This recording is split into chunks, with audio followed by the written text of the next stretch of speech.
বলা হচ্ছে চলচ্চিত্র শিল্পের নাকি এখন দারুণ দুঃসময়, ভালো ছবি নেই, ভালো প্রেক্ষাগৃহ নেই, ভালো দর্শকও নাকি নেই। কোথায় সমস্যা? স্ক্রিপ্টের সমস্যা, নাকি ভালো পরিচালকের সমস্যা, নাকি বিনিয়োগের সমস্যা? আসলে কি এতটা রুগ্ন হয়ে পড়েছে আমাদের চলচ্চিত্র শিল্প? নতুন প্রজন্ম নাকি এখন বিনিয়োগে আগ্রহী হচ্ছে না? সংকটটা কোথায়? সে নিয়ে আজকে বোকাবাক্সের আড্ডাখানা এবং সামিয়া রহমান আছি আপনাদের সাথে। আমার সাথে যারা আছেন দর্শক পরিচয় করে দিচ্ছি। আমার সাথে আছেন ওমর সানি, সহ সভাপতি চলচ্চিত্র শিল্পী সমিতি। আছেন খোরশেদ আলম খসরু, প্রযোজক এবং চিত্র পরিচালক। আছেন মুশফিকুর রহমান গুলজার, সভাপতি চলচ্চিত্র পরিচালক সমিতি। আপনাদের সবাইকে অসংখ্য ধন্যবাদ। এবং আপনারা চলচ্চিত্র শিল্পের সাথে একেবারে ঘনিষ্ঠভাবে জড়িত, শিল্পী সমিতির সাথে আছেন প্রযোজক, পরিচালক। আসলে কি আপনারাও তাই মনে করেন? আমরা বাইরে থেকে যারা মনে করছি যে চলচ্চিত্র শিল্পের এখন দারুণ রুগ্ন দশা যাচ্ছে। আমি সভাপতিকে দিয়ে শুরু করবো নাকি? গুলজার ভাই কি বলেন? না, একেবারে দারুণ দুঃসময় যাচ্ছে এটা বলবো না, তবে একটি সংগ্রামের মধ্য দিয়ে যাচ্ছে চলচ্চিত্র শিল্প। প্রথমত যে আমরা নতুন যুগে যখন প্রবেশ করি, 35 মিলিমিটার অর্থাৎ সেলুলয়েডের যুগ পার হয়ে যখন আমরা ডিজিটাল যুগে আসি, সেই সময়টা আমাদের ডিজিটাল প্রযুক্তিটা রপ্ত করতে একটু সময় লেগেছে। এবং সবচেয়ে বড় আমাদের অসুবিধা হচ্ছে এটা প্রদর্শন ব্যবস্থার দিক দিয়ে।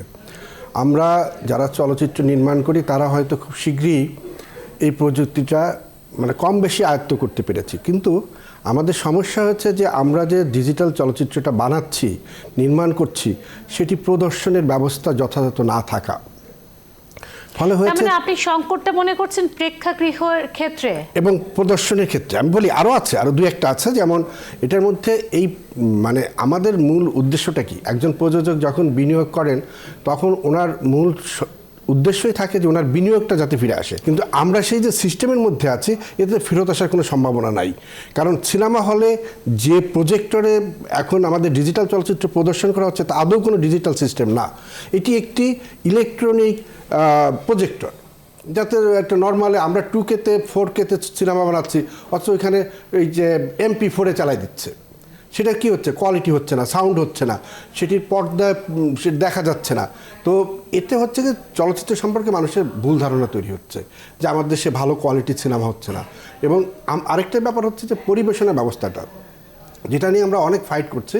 যে আমরা যখন একটি ছবি, আজকে আমাদের এখানে প্রেক্ষাগৃহ মালিকদের কেউ একজন থাকলে ভালো হতো। হ্যাঁ, সেটাই আমরা যেমন বলি যে আমরা যেমন প্রেক্ষাগৃহের ছবি দেই, মাঝখানে একটা মধ্যস্বত্বভোগী থাকে। আমাদের কাছ থেকে কোনো সিনেমা হল মালিকই সরাসরি সিনেমাটা নিচ্ছে না। আমার যদি সিনেমা হলটা 1 লাখ টাকা কোথাও যাওয়ার বিষয় থাকে, সেখানে দেখা যাচ্ছে আমি 1 লাখ টাকা পাচ্ছি না। এই বুকিং এজেন্ট কিংবা ওই এলাকার যারা আছে, এতদিন ধরে চলচ্চিত্রের সাথে জড়িত আছে, আপনারা এই মধ্যস্বত্বভোগীদেরকে সরাতে পারলেন না? না, আমরা চেষ্টা করছি। এখানে যেটা আমরা ফেল করছি সেটি হচ্ছে যে হল মালিকদেরকে আমরা ইনভলভ করতে পারছি না। তারা কি বলছে? তাদের বক্তব্য হচ্ছে তারা তো এখন হলেরই নাই, তাদের ম্যাক্সিমাম সিনেমা হল ভাড়া হয়ে গেছে, বুকিং এজেন্টদের কাছে ভাড়া হয়ে গেছে। আমি একটা উদাহরণ দিই, যে একটু সময় নিয়ে 1 মিনিটও লাগবে না, যে আমার একটা নিজের একটা সিনেমা আমি রিলিজ করলাম গত জুলাই মাসে। সে সিনেমাটা একটা সিনেমা হলে চলবে, তার বুকিং এজেন্ট এসে আমার ম্যানেজারের সাথে কথা বললো যে কত টাকা হলে আমি দিব, ফিক্সড, এটা পার্সেন্টেজটা। তখন আমার ম্যানেজার চাইলো 80,000 টাকা। আমি বললাম যে ঠিক আছে 75,000 টাকা হলে দিয়ে দিও। কিন্তু সেই বুকিং এজেন্ট বারবার ঘুরে ফিরে এসে বললো যে না, আমার মালিক কোনোভাবেই 50,000 টাকা বেশি দিবে না। তখন আমার ম্যানেজার বলল যে ভাই, ওইখানে আর কোনো সিনেমা হল নাই, উনি যা দেয় তাইতে চালাইতে হবে, নাহলে এটা আর চলবে না ওইখানে, অর্থাৎ আমার 50,000 টাকা আমি পাবো না। তখন আমি তাকে বললাম যে ঠিক আছে দিয়ে দাও।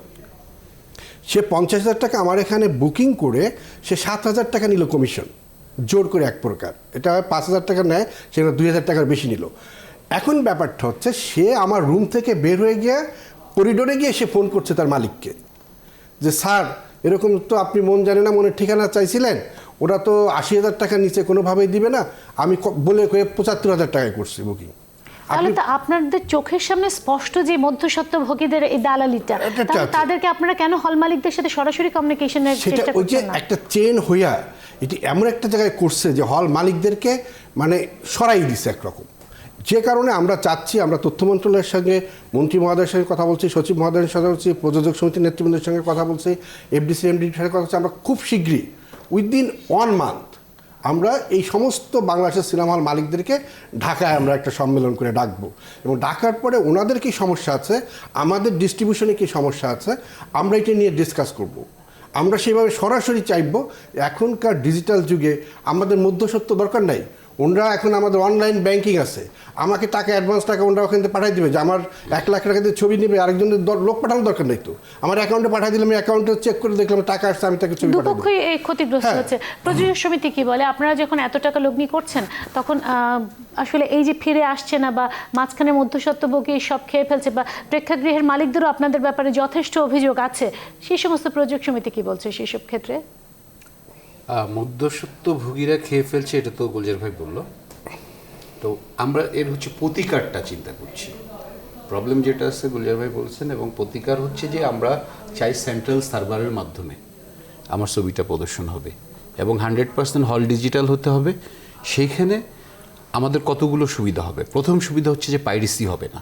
আমরা খুব চরমভাবে আমরা মার খাচ্ছি একটা সুবিধা পাইরেসির কারণে। যে ছবিটা আজকে রিলিজ হচ্ছে 2 দিন পরেই পাইরেসি হয়ে যাচ্ছে।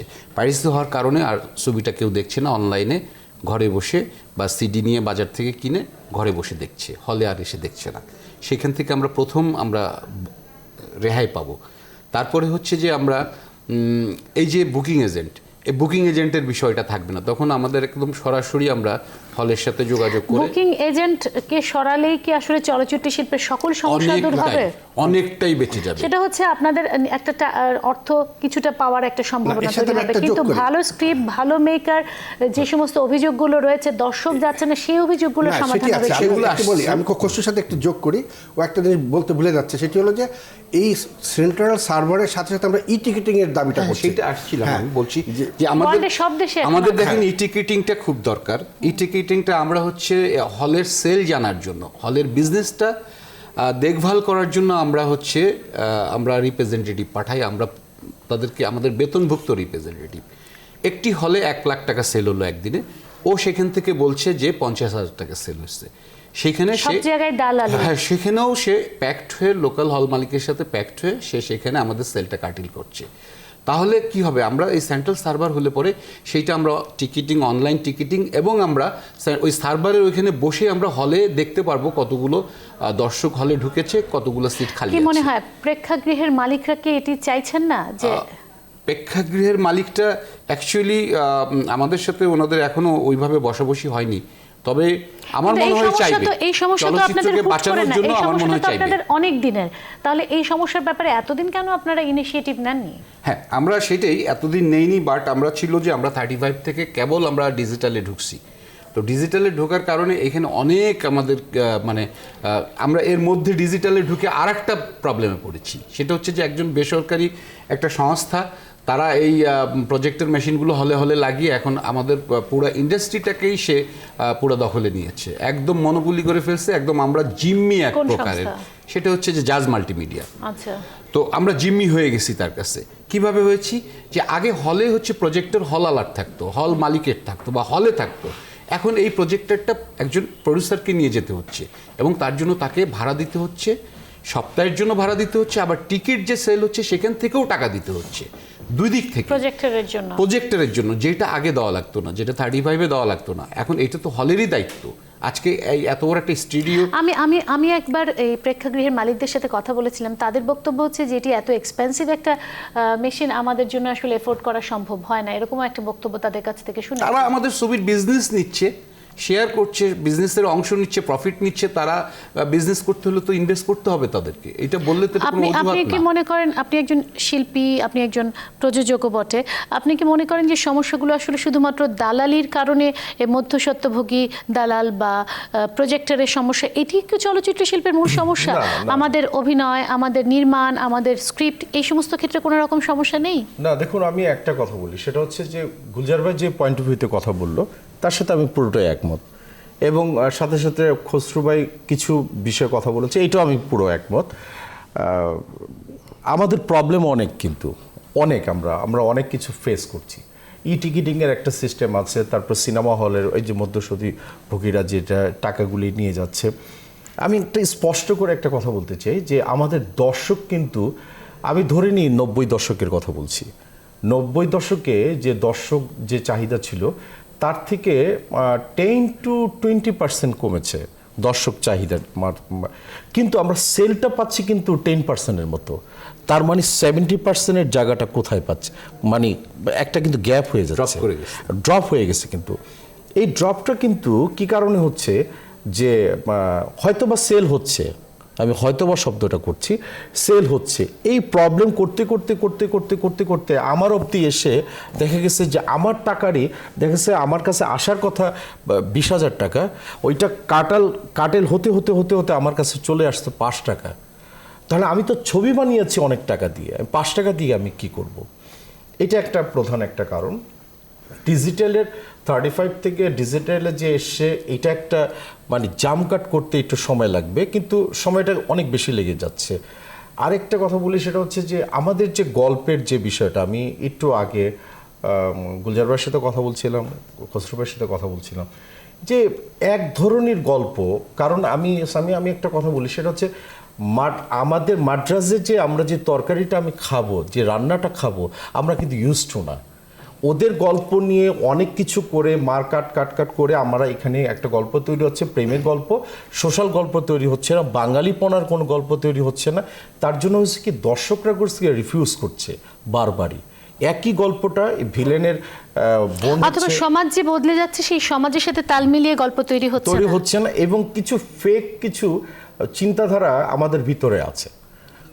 কোনটা চিন্তাধারা, যেরকম ফেক করে আমরা একটা মেক করার চেষ্টা করছি, একটা গল্প নিচ্ছি অনেক রিচ, কিন্তু সেটাকে আমরা মেকিংটা আমরা করতে পারছি না। তার মানে আপনি মনে করছেন যে ভালো স্ক্রিপ্টেও যেমন সমস্যা আছে, মেকিং এর ক্ষেত্রেও সমস্যা আছে। আমি আপনাদের কাছে একটু আসবো, নতুন প্রজন্মের অনেকেই এসছেন চলচ্চিত্রে, আপনারা দীর্ঘদিন ধরে আছেন, নতুন প্রজন্মে এসে তারা নতুনভাবে চলচ্চিত্র নির্মাণ করছেন, যেটি আপনারা উনি বলছিলেন যে স্ক্রিপ্ট বা মেকিং এর ক্ষেত্রে, এবং দেখা গেছে তাদের ক্ষেত্রে প্রচুর মানুষ দর্শক আসছে কিন্তু প্রেক্ষাগৃহে, তাহলে হয়তো সেটি শুধুমাত্র মাল্টিপ্লেক্সেই আটকে যাচ্ছে কারণ প্রেক্ষাগৃহের সমস্যা রয়েছে, কিন্তু সেই ক্ষেত্রে আসলে পরিবর্তনটা কিভাবে আসছে বা সেই ক্ষেত্রে কি করা যায় বা তাদেরকে আপনারা কিভাবে মূল্যায়ন করছেন? একটা বিরতি নিয়ে আমি আবারও ফিরছি পোকা বাক্সের আড্ডাখানায়।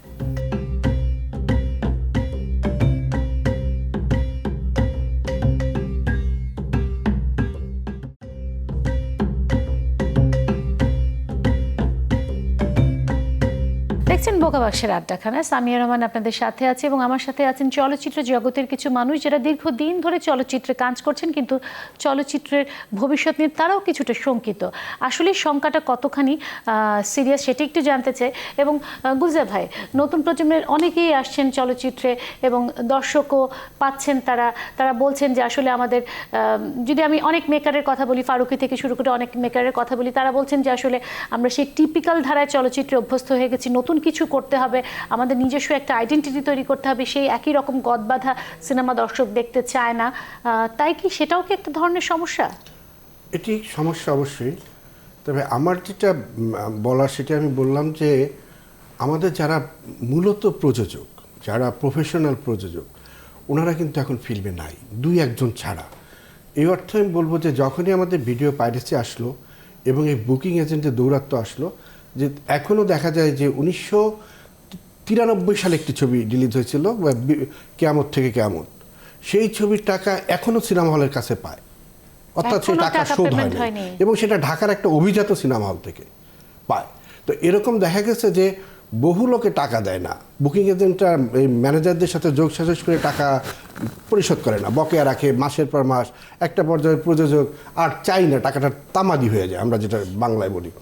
এখন যে এই যে সিস্টেমটা আসাতে মূলত আর পাইরেসি আসাতে, যেমন এরকম ঘটনা ঘটছে যে একটি ছবির পাইরেসি হয়তো রাজশাহীতে বা নওগাঁত হয়েছে, ওখানে 2-4 লোক হয়তো এই সিডিটা দেখছে বা আদৌ দেখে নাই, কিন্তু খুলনায় যখন এই ছবিটি কেউ নিতে আসবে তখন তারাও বললো যে আমাদের ওখানে পাইরেসি হয়ে গেছে, আমি 2 লাখ টাকা নিব বলে আপনাকে বুকিং 50,000 টাকা অ্যাডভান্স করে গেছিলাম, এখন আমি 2 লাখ টাকা নিতে পারবো না, কারণ ওখানে আমার সবাই দেখে ফেলছে, আমার ওই 50,000 টাকা যদি দেন ছবিটা আমি নিতে পারি, নাহলে নিব না।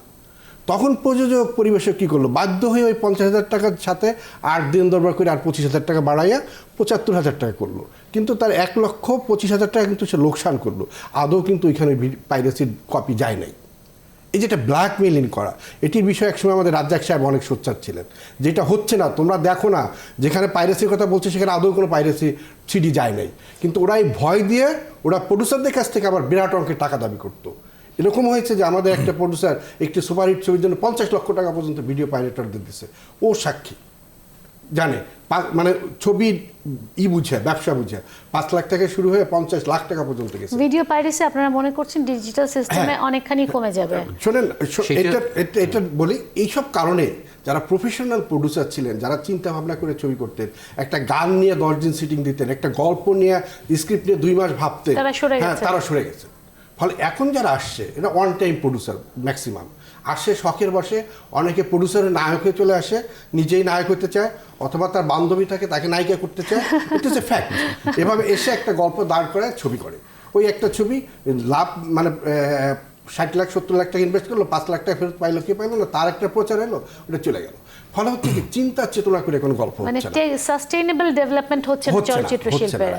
না, আরেকটা জিনিস, ওই বাণিজ্যের জায়গাটা যদি ঠিক থাকতো, ওই প্রযোজকরা আবার আসতেন, আবার ভালো ছবি হতো। বাণিজ্যিক ঘাটতি রয়ে গেছে। আরেকটা জিনিস আমি যেটা নাকি বলবো, সেটা হচ্ছে যে আপনি একটু আগে বললেন যে যারা আসছে নতুন মেকাররা আসছে, তারা যে খুব একটা সাকসেস হচ্ছে তা না। কিন্তু একটা জিনিস কিন্তু আমাদের ভুলে গেলে চলবে না, গুলশান বনানী দিয়ে কিন্তু বাংলা চলচ্চিত্র কিন্তু বিচার করলে ভুল হবে। কিন্তু বাংলাদেশের চলচ্চিত্রকে বিচার করতে গেলে টেকনাফ থেকে তেঁতুলিয়া পর্যন্ত বিচার করতে হবে, যেটা বিচার হয়ে আসছে কিন্তু রাজ্জাক সাহেবের আমল থেকে শুরু করে, বেবি ইসলামের আমল থেকে শুরু করে। অবসানি ভাইমটি জানতে চাচ্ছি, নতুন এই মেকাররা যারা, যেমন আয়নাবাজির কথা বলি বা ফারুকের এই পিঁপড়া বিদ্যাদের কথাই বলি, বা যে সমস্ত সামনে সিনেমা আসছে, এগুলো কি আসলে শুধু মনে করছেন গুলশান বনানী কেন্দ্রিক হয়ে যাচ্ছে? না, আমি আমার কথাটা শেষ হয় না। সেটা হচ্ছে যে দেখেন, যে তারা যে ফুললি মানে তারা যে সাকসেস হচ্ছে তা কিন্তু না। অনেক ছবি কিন্তু ফ্লপ হয়ে যাচ্ছে, কিন্তু তাদের মানে নগদীকৃত টাকা কিন্তু ফিরেই আসছে না। আচ্ছা, যারা নাকি বাংলা, তারা বলে বাংলা চলচ্চিত্র আলাদাভাবে হচ্ছে, তারাও যে খুব একটা সাকসেস হচ্ছে তাও কিন্তু আমি বলবো না। বিষয়টা হচ্ছে যে আমাদের চলচ্চিত্রটাকে ওইভাবেই নিতে হবে যে টেকনাফ থেকে তেঁতুলিয়া পর্যন্ত যে ছবিগুলি চলবে। একটা আয়নাবাজির কথা বলছি, আপনি বছরে একটা আয়নাবাজি দিয়ে কিন্তু একটা ইন্ডাস্ট্রি চলবে না। সেক্ষেত্রে তো আপনাদের সবার একটা সম্মিলিত এখানে আমি একটু যোগ করি, যেমন বহুদিন কয়েক বছর আগে যেটা আমাদের আসছিল, সেটি হলো যে গিয়াসউদ্দিন সেলিমের মনপুরা প্রায়নাবাজি। এটি হচ্ছে কি একটা মানে হঠাৎ করে একটা আশা, এটা চেঞ্জ, এটি তো সবসময় আসছে না। এটা যদি 5 বছর 10 বছর পরে আসে সেটা হবে না। এখন গিয়াসউদ্দিন সেলিম আরেকটা ছবি বানাচ্ছে, ওই ছবিটাও যদি এরকম একটা সাফল্য আসে তাহলে বুঝবো যে সাফল্যের ধারাবাহিক। আপনাদের কথাতেই তো এটা প্রমাণিত হচ্ছে, খসরু ভাই বা গুলজার ভাই বা ওমসানি ভাই, যে চলচ্চিত্র শিল্প আসলে এখন একটা চরম সংকটের মধ্যে আছে। আমরা অ্যাকচুয়ালি একটা ধ্বংস হয়ে যাচ্ছে, একটা ট্রানজিশন পিরিয়ড পার করছি। আমি যেটা মনে করি যে আমাদের যদি আমরা সবাই মিলে, আমাদের ফিল্মের সবাই মিলে একটা স্লোগানটা হবে এরকম যে আমরা 1 সপ্তাহে 1 কোটি দর্শক হলে ফিরাবো। এরকম একটা গবেষণামূলক কর্মকাণ্ড নিয়ে যদি আমরা আগাই, তাতে কি হবে, আমাদের দেখতে হবে যে হলের পরিবেশ, হলের সিকিউরিটি, আমাদের সামাজিক নিরাপত্তা। আমি আপনাদের কাছে একটা প্রশ্ন রাখি, ধরে নিলাম আপনাদের ডিজিটাল প্রযুক্তি আপনাদের আয়ত্ত হলো, ধরে নিলাম প্রজেক্টের সবগুলো প্রেক্ষাগৃহ উন্নত হলো, ধরে নিলাম আপনাদের এই বুকিং এজেন্টের সমস্যাটা মিটলো, আপনারা যে পরিমাণ টাকা হচ্ছে ঠিক মতো মোটামুটি হলেও ফেরত পাচ্ছেন, ধরে নিলাম, তারপরেও কি দর্শক ফিরে আসবে? আমি সেটাই বলছি যে আসবে, যে দর্শকের চাহিদা অনুযায়ী স্ক্রিপ্টের ব্যাপার আছে না, সেখানে মেকিং এর ব্যাপার আছে না, সবকিছু মিলে। আমি তো বললাম যে সবকিছু মিলে আমরা আমাদের একটা এখন দরকার গবেষণা। এই গবেষণার মাধ্যমে 1 কোটি দর্শক 1 সপ্তাহে ফিরে আনতে হবে, এরকম একটা প্রজেক্ট নিয়ে নামতে হবে। আমি বলি প্রজেক্টে নামতে হবে। সেখানে প্রথম কথা হচ্ছে যে আমাদের মেইন সিনেমার যে স্টেক হোল্ডার ছিল, আমাদের মিডল ক্লাস, তাকে ফিরে আনতে হবে, তাদেরকে ফিরে আনতে হবে, তাদেরকে সেই আস্থার জায়গায় আনতে হবে। আপনাদের কি মনে হয় না যে বাংলাদেশের কথাই যদি বলি, আমাদের দেশে রিক্রিয়েশনের কিন্তু কোনো ব্যবস্থা নেই? একদম, সিনেমাটা কিন্তু আমাদের একটা বড় রিক্রিয়েশন হতে পারে। আমি সেটাতে আসতেছি। দেখেন, আমাদের কি ছিল, আমাদের 2007-এর আগে কি ছিল, 2007-এর আগে আমাদের সিনেমাটা একদম টোটালি আমাদের হচ্ছে ভালগারিজমে আক্রান্ত হয়ে গেল। 2007-এ বিশেষ গভর্নমেন্ট ছিল তখন এইটা নির্মূলের ব্যবস্থা হলো, সেখানে একদম টাস্ক ফোর্স হলো এটার উপরে, একদম স্পেসিফিক এই পাইরেসি এবং এই অশ্লীলতার উপরে টাস্ক ফোর্স হলো, সেইখানে আমরা কাজ করলাম টাস্ক ফোর্সের থেকে। সেখানে শূন্যতাটা কোথায় আসলো? ওই ধরনের চলচ্চিত্র দেখার জন্য এক ধরনের দর্শক কিন্তু ভরপুর ছিল, শুধু ভালগারিজম দেখার জন্য। আচ্ছা, তাহলে এখানে আমার প্রশ্ন আছে দর্শকের রুচি ওই ভালগারিজম থেকে কি আসলে দর্শকের রুচি পাল্টে গেছে? নাহলে এই দর্শকে আয়নাবাজি যাচ্ছে, এই দর্শকে মন পুরা দেখেছে। আমি সেটাই বলছি। দেখেন, তারপরে হচ্ছে এই ভালগারিজমের জন্য আমাদের মিডল ক্লাস দর্শকগুলো, ফ্যামিলি দর্শকগুলো চলে গেল, সুস্থ ধারার বিনোদনের যারা দর্শক তারা চলে গেল। এখন এটা একদম ঠিক হয়ে গেছে 2007-এর পরে আর এক ফ্রেম আমাদের কোনো ভালগারিজম নাই চলচ্চিত্রে, একদম ক্লিন পরিষ্কার। এখন হলো কি, যারা ভালগার ছবি দেখতো ওরা এসে দেখে যে হলে ভালগার পায় না, ওরা আর আসে না। আর যারা চলে গেছিলো ভালগারিজমের কারণে তাদেরও আস্তায় আমরা আনতে পারিনি এখনো, যে এখন আর এক চুল পরিমাণ ভালগার নেই। তার মানে সব দিক দিয়েই আমাদের মানে বিজনেসটা হারালাম। এইটাও একটা মানে আমাদের দর্শক না থাকার অন্যতম কারণ। তারপরে হচ্ছে যে আমাদের এখন সবগুলো ছবি হচ্ছে ফর্মুলা তত্ত্বের মধ্যে আটকায় গেছে, এখান থেকে বেরোতে হবে একটা ফর্মুলা। এই ফর্মুলা ছবি যে আমরা তামিল 3-4টা ছবি দেখে, দক্ষিণের ছবি দেখে আমরা একটা ছবি বানাবো, আমি যেটা নাকি একটু আমি সময় নেব, সেটা হচ্ছে যে ওই যে মানে ওই কথাটাই আমি বলছিলাম যে আমাকে মানে নিউজ 24-এ আসতে হবে, আমার উত্তরার থেকে কিভাবে আসতে হবে এই গলি দিয়ে আমাকে আসতে হবে। অন্য ওয়ে কিন্তু আমার কিন্তু মাথায় আছে, কিভাবে আমি চেষ্টা করব, কিন্তু আমি চেষ্টাটাই করছি না, এক রাস্তা ধরেই কিন্তু আসছি। কিন্তু চেষ্টাটা করা এখন সময় এসছে না, কারণ ওই ফর্মুলা ছবি তো মানুষ আর নিচ্ছে না। না, কিন্তু এখানে আমাদের ফর্মুলা থেকে বেরিয়ে আসতে হবে সোজা। দেখেন, শিক্ষার ব্যবস্থাটা মানে 3টা সেক্টরেই কিন্তু আমাদের শিক্ষা অর্জন করতে হবে। শিক্ষার কিন্তু শেষ নেই, কিন্তু বয়স নেই। পরিচালকদেরও তাই করতে হবে, মানে প্রযোজকদের তাই করতে হবে। ইভেন কি আমরা যারা শিল্পীরা যে কাজ করছি, যারা আসতেছে, তারা মানে যাতা করে কোনো শুধু টাকা থাকলেই হিরো হয়ে যাচ্ছে, টাকা থাকলেই ভিলেন হয়ে যাচ্ছে, টাকা থাকলেই হিরোইন হয়ে যাচ্ছে, এটার সাথে আমি একমত না। প্রযোজককেও কিন্তু গ্রুমিং করে তাকে কিভাবে স্টাডি লেভেল, সবাই তো শিল্পী হতে পারে না। হ্যাঁ, সবাই শিল্পী হওয়ার কোনো মানে দরকার নেই, আবার সবারও প্রযোজক হওয়ার দরকার নেই। আচ্ছা, তাহলে আমি আপনাকে একটা প্রশ্ন করি, কারণ শিল্পী প্রসঙ্গ যেহেতু আসলো, রাজ্জাক ভাইয়ের সাথে একটা ইন্টারভিউ নিয়েছিলাম, তখন তিনি বলেছিলেন যে উনাদের সময় এবং এখনকার সময় সবচেয়ে বড় ওনার দুঃখ লাগে, যেহেতু চলচ্চিত্র শিল্পীর সংকট তো আছে সেটিও, তাছাড়া উনি বলছেন যে মানুষের মধ্যে এখন যে কেউ চলচ্চিত্র শিল্পে আসলে 1-2 সিনেমা করেই তাকে একেবারে সুপারহিট রাজ্জাক বানিয়ে দেওয়া হয়, কবরী বানিয়ে দেওয়া হয়, ববিতা বানিয়ে দেওয়া হয়। অথচ ওনারা তো বহু কষ্ট করে এখানে এসেছেন, এবং ওনার একটা সবচেয়ে বড় দুঃখ যে নতুন যারা এই ইন্ডাস্ট্রিতে আসছে তারা সিনিয়রদেরকে সম্মান দেন না, তাই কি? ওনার সাথে আমি পুরোটাই একমত, কারণ একটা সময় গিয়ে ওনাদের কাছে আমরা জুনিয়র ছিলাম, এখনও আছি জুনিয়র, থাকতেও চাই। আবার আমাদের সামনেও কিন্তু অনেক জুনিয়ররা আসছে। আর হয়েছে কি, আমাদের চলচ্চিত্রে আরেকটা সমস্যা গিয়ে দাঁড়িয়ে গেছে, আমি শিল্পীর জায়গাটার থেকে বলবো, অন্য সেক্টরের কথা বলবো না। কারণ হয়েছে কি যে আমরা ভাবি কি 1-2টা ছবি করতে পারলেই কি না সুপার বাম্পার হিট, এবং মানে টোয়ে হাঁটার একটা প্র্যাকটিসটা আমাদের হয়ে গেছে। আরেকটা প্লাস হচ্ছে যে আমি তো স্টার, আমি তো নায়করাজ রাজ্জাক, আমি তো মৌসুমী, আমি তো মোরসানি, কিংবা আমি তো মান্না, এরকম একটা ভাবার প্রবণতাটা চলে এসছে। আর এদেরকে আমাদের যেটা নাকি একটু প্রবলেম আছে সেটা হচ্ছে যে দেখেন, প্রযোজকদের থেকে আমাদের সাহায্য নিতে হবে, আমাদের থেকে সেম জিনিসটা ওনাদের করতে হবে, পরিচালকরাও কিন্তু সেম, আদান প্রদানের বিষয়টুকু। আমি একটু জানতে চাই, প্রযোজক পরিচালক আপনারা দুজনই আছেন, শিল্পী সংকটটা কি আসলে আছে নাকি এটা আমাদের বানানো কথা? সাংবাদিকদের কি বলবেন? যে কজন শিল্পী আছে এখনকার শিল্পীদের, যদি সানি আছে নিজেই যখন স্বীকার করলো, আমি বলি যে আগের মতো সে সিনসিয়ারিটি নাই। রাজ্জাক সাহেব, সোহেল রানা, ইলিয়াস কাঞ্চন, ওনারা যদি এখনও কোনো ছবিতে অভিনয় করতে সম্মত হন, ওনারা 9টা মানে সকাল 9টায় আসতে বললে ওনারা 9টায় আসেন। কিন্তু ওনারা এসে বসে থাকেন, দেখা যায় যে এই প্রজন্মের তরুণ হিরো কিংবা হিরোইনরা 12টা বেজে যাচ্ছে, 1টা বেজে যাচ্ছে, আসছে না। তখন ওনারাই বিরক্ত হন এবং ওনারা অনেক সময় চলে যেতে চান যে আমাদেরকে কেন তোমরা ছবিতে নাও। ফলে হয়েছে কি, ওনারা এখন আগ্রহী হারায় ফেলছে অভিনয় করা থেকে, সাবান আপাত চলেই গেলেন। এখন আমাদের দেখেন, আমাদের কিন্তু মানে পাশের যে সাপোর্ট দেওয়ার পিলারগুলো কিন্তু নাই। একজন আনোয়ার হোসেন নাই, একজন গোলাম মুস্তফা নাই, একজন শওকত আকবর নাই, একজন রাজীব নাই, একজন হুমায়ুন ফরিদ নাই। ভালো অভিনয়। মানে যারা একটা ছবির জন্য নায়ক নায়িকা তো সত্যিকার অর্থে যে বিনোদন, সেখানে একটা ক্যারেক্টার ডেভেলপ করা একটা দেওয়া, কিন্তু মূল যে একটা পারিবারিক গল্প কিংবা সামাজিক গল্পকে আমরা পিলারগুলো নেই আর কি। বিল্ড আপ করতাম, তারা নাই। আর যারা আছে তারা এখন আসতে চান না, কারণ তারা এই যে প্রপার সম্মানটা পান না। সম্মানটা কি? সম্মানটা কি খালি বারবার সালাম দিলেই সম্মান হবে? তা না। একজন মানুষ কাজে আসছে, তার কাজের কিভাবে আমি রেসপেক্ট দিচ্ছি, সেটি হচ্ছে আসল। আচ্ছা, আমি আরেকটা প্রসঙ্গ একটু তুলতেই চাই, কারণ যেহেতু আপনারা আছেন, ভারতীয় চলচ্চিত্র আমদানি প্রসঙ্গে নানা রকম তর্ক বিতর্ক হয়েছে। সেক্ষেত্রে প্রেক্ষাগৃহের মালিকরা বলছেন যে আপনারা ভালো ছবি বানাচ্ছেন না, তাদেরও তো টিকে থাকতে হবে, তাদের যে অভিযোগটা। তারা কি টিকে থাকছে সামিয়া? উনি ইন্ডিয়ান ছবি বলুক রিলিজ করে আগে। কি তারা টিকে থাকছে? বলো। টিকে থাকছে না, কিন্তু তাদের ছবিও কি ভালো যাচ্ছে? আমার তো মনে হয় না।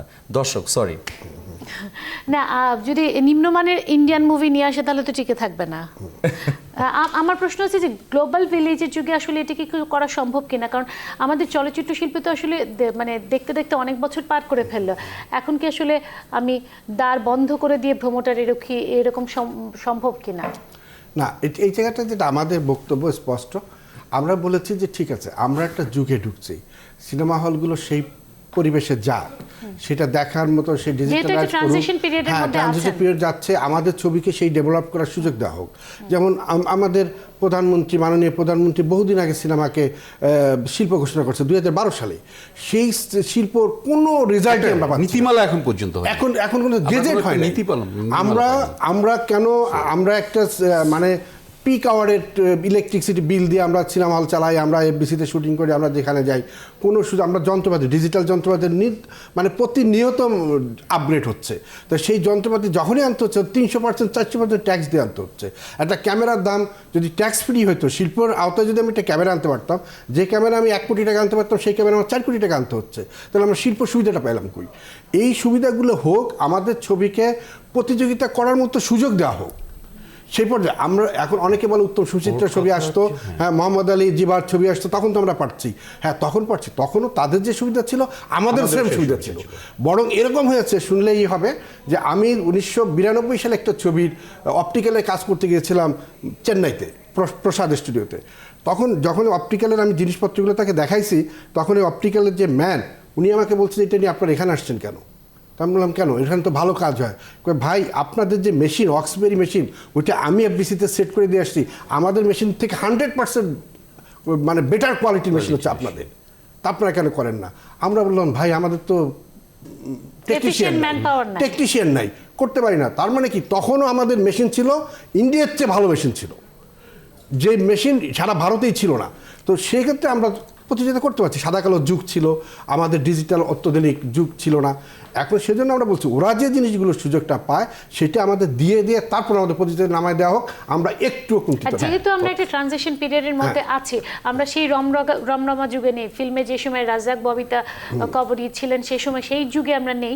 আমি একটা বিরতি নিয়ে নিই, বিরতি নিয়ে আমি আবারও আসছি। আমি একটু জানতে চাই আসলে যে সম্ভাবনাটার পথটাও একটু জানতে চাই। আমরা তো শুধু হতাশা শুনি, তাহলে তরুণ প্রজন্ম আসবে কেমন করে? একটা বিরতি নিয়ে আমি আবারও ফিরছি বোকা বাক্সের আড্ডাখানায়।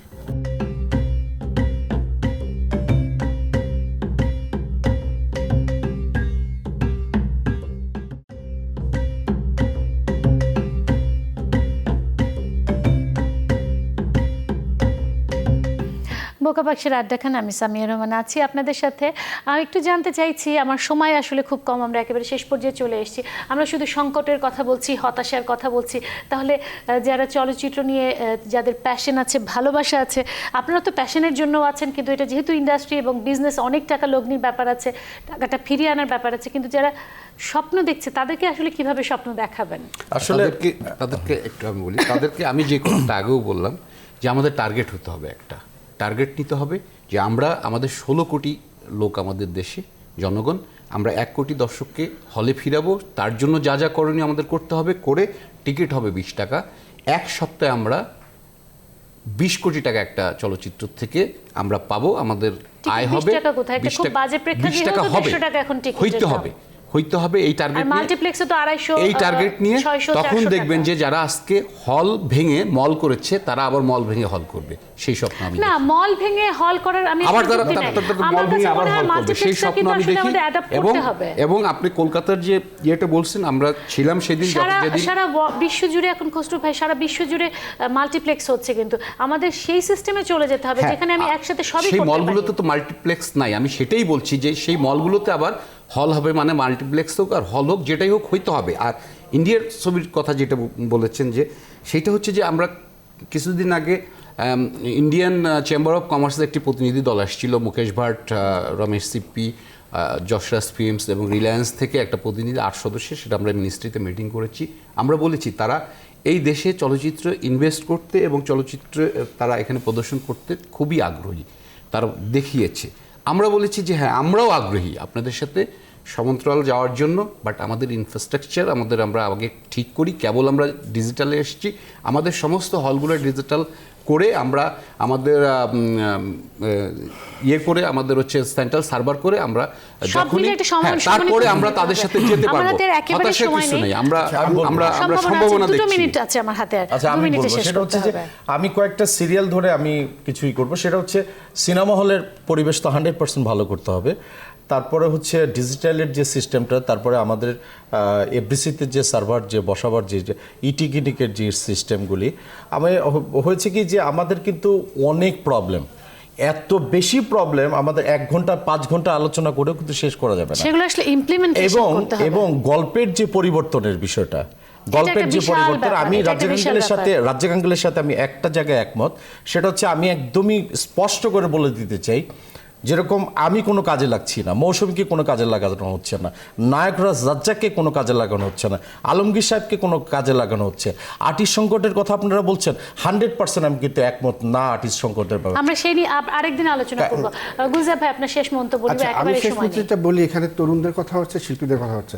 তরুণ প্রজন্মের ছবি আমি ইদানিং মানে গত 2 বছর ধরে আমি সেন্সর বোর্ডের মেম্বার, সব ছবি দেখার আমার সুযোগ হয়। তো আমি দেখেছি যে অনেকেই স্বপ্ন নিয়ে আসে ছবি করতে, ওরাও করে। ম্যাক্সিমামই আমি দেখি যে হয় অনুদানের ছবি, নতুবা কোনো বিশাল কোনো কর্পোরেট প্রতিষ্ঠানের স্পন্সরের ছবি, অথবা একটা বড় নাটক। হ্যাঁ, একটা বড় নাটক, সিনেমা এটা হিসেবে। সিনেমা হয়। এখন এইগুলো দিয়ে আসলে আমাদের চলচ্চিত্রের যে বাণিজ্যিক বা আমাদের সার্বজনীন যে চলচ্চিত্র, সেটি হওয়া সম্ভব নয়। সেটি হতে হলে আমাদের মূলধারা চলচ্চিত্রের যে ডেভেলপমেন্ট, সেটি হতে হবে। এখন আপনি একটি চলচ্চিত্র বানালেন, সেটি নিজের পয়সায় বানালেন, নিজের আত্মতৃপ্তির জন্য বানালেন, কিন্তু সেটি যদি দর্শক না দেখে আপনি কিন্তু দ্বিতীয় ছবিটা কোনো লাভ বানাতে নেই, পারবেন লাভ না, নেই। আমি দ্বিতীয় চলে ছবিটা যাবো আপনি বানাতে তখন, পারবেন না, হ্যাঁ। আপনার পরিচালক সত্তার ওখানে মৃত্যু হবে। কাজেই এই পুরো ডেভেলপমেন্টটা হলে সবকিছুই তখন আপনাদের অটোমেটিক্যালি হয়ে সবাইকে যাবে। অসংখ্য ধন্যবাদ, এবং আমরা চেষ্টা করব সামনের শনিবার দিন এই নিয়ে একটা বিশাল রাউন্ড টেবিল করতে আপনাদের সাথে। কিন্তু আজকে আমাকে বোকাবাক্সের আড্ডাখানা থেকে বিদায় নিতেই হবে, এবং তারাই মনে করছেন যে সমস্যা অনেক আছে, কিন্তু সমস্যা থেকে উত্তরণের পথও আছে। চলচ্চিত্র এখন শিল্প, এই শিল্পকে মরতে দিতে পারি না, কারণ এটি আমাদের স্বপ্ন, আমাদের সম্ভাবনা, এবং বাংলাদেশকে পরিচয়কে তুলে ধরবে চলচ্চিত্র। আজকের মতো শেষ করছি বোকাবাক্সের আড্ডাখানা। সবাইকে ধন্যবাদ।